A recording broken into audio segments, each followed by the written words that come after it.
Hello and welcome to the Generational Gamer. I've had this Guitar Hero guitar since World Tour came out on the PS3. In fact, that's what it's from. And unfortunately, I discovered when I went to play it the other day with my daughter, it no longer worked. The strum bar no longer worked when you pressed down. It worked fine up, but did not work down.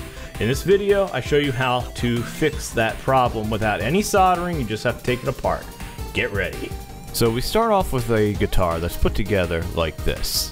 Now my dumbass forgot to hit the record button when it came to removing the neck of the guitar and the faceplate. But all that stuff is actually in the manual.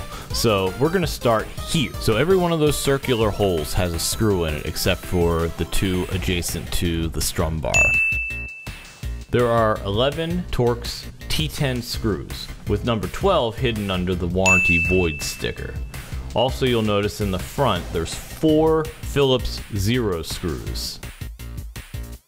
After that, you pry the two halves apart. Now for me, the front was particularly stubborn, so I used this little pry tool to wedge in there and then just popped it open. And it was fine after that. So, let's take her apart. And as you can see, the bottom does virtually nothing, so we're just gonna put that to the side. So we're gonna put these things back in so we don't lose them.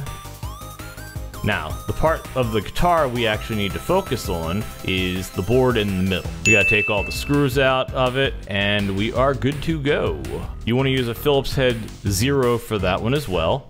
Now I wanna note that the 2 screws on the sides, the ones actually facing the north and south of the guitar, all they need to do is hold a little plastic piece. And there's a spring that those plastic pieces fit in, and that is for the strum bar. Everything else can come out, you can actually leave them in. I learned that the hard way, despite what I'm doing right here.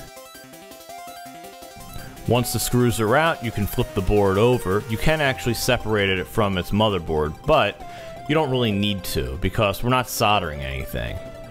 Now those 2 connectors in the center are what we're going to focus on, particularly the one for the down. So my up works fine, my down does not. Now if these 2 buttons don't click when you press down on the copper part, then they do need to be replaced.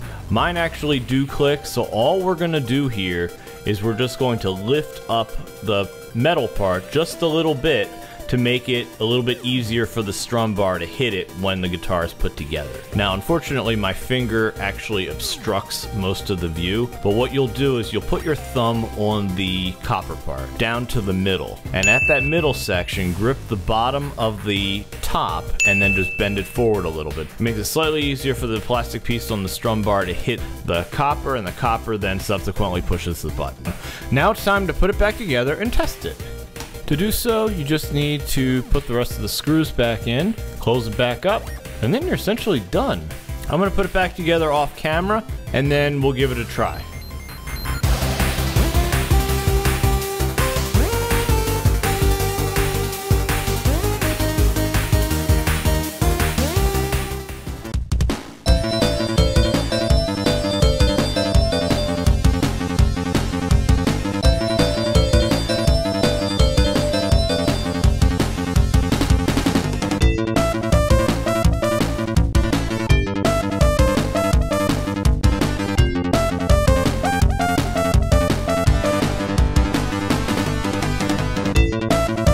To be 100% clear, it did not do that before. It only went in the direction of the little red light.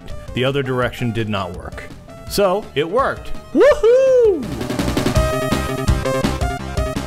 So I have quite the library of rock band music, and I've been playing it. It's a lot of fun. Now I've got one more guitar, the one from Guitar Hero 3, and that one requires a capacitor, so I'm waiting on that part, and then I've got to solder it. So I plan to record that as well. Let me know what you want to see in the comments below. Don't forget to hit like and subscribe.